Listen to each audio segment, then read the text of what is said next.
Welcome back, man. I just want to thank you for joining us again this week.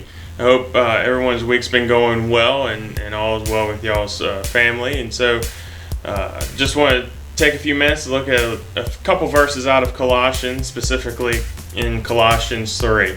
And Paul writes this: "Whatever you do, do it enthusiastically, as something done for the Lord and not for men, knowing that you will receive the reward of inheritance from the Lord. You serve the Lord Christ." So verse 23 starts off with whatever you do. Guys, this is whatever we do, meaning, our job, playing with the kids, time with the wife, playing sports. And guys, I get it. Doing things enthusiastically sometimes is a struggle. It's tough. Life gets in the way. Sinners get in our way. Ourselves, our own flesh get in the way sometimes of doing things enthusiastically, particularly when we're tired and run down. But we need to press into that and press on and realize that we have an audience of one. And that's who we're trying to please and trying to do things enthusiastically for. So the question is, who are we trying to please? Are we trying to please our boss or friends or co-workers? Are we trying to please our customers?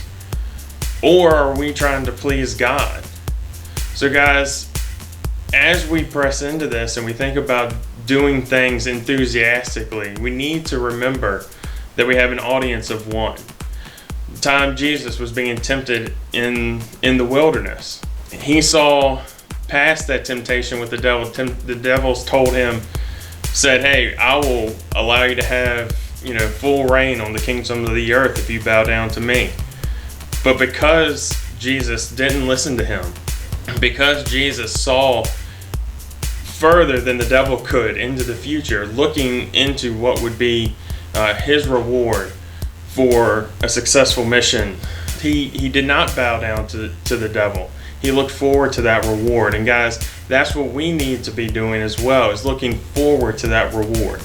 Things are tough, and I get it, but we are commanded to do certain things that might go against the grain of this culture, which will add an extra kind of burden, if you will, on us in this world that we will have to fight against. But guys, we have God on our side. We have the Holy Spirit that will empower us to not only do things enthusiastically, but to continue to press on to that future reward. And that's the second part of this verse that we're looking at. It talks about the rewards. I know sometimes we don't like to talk about rewards, particularly in the Christian context, but it's in the verse that it talks about we're working towards this reward. And I don't want to become legalistic about these things. I don't want to, I don't want you to begin to think that, just because you're doing something, you're going to get something out of it. That's not necessarily what we're looking at, what the verses are talking about, but we will receive a reward. There are multiple places in the Bible that make it crystal clear that we are working towards a reward, stones in our crown that we will lay before the feet of Jesus when we get to heaven. And so, guys, remember, there is a reward beyond just the kudos of our boss and our friends. We can, that's something else. Are you trying to please them for what you can get here on this earth, which are maybe a pat on the back, or are you looking to please the one who you will stand in front of when you leave this earth? So guys, I just want to thank you for joining us today, and would encourage you to get with a group of guys, maybe talk about this verse, discuss it amongst yourselves, and look forward to seeing y'all next week.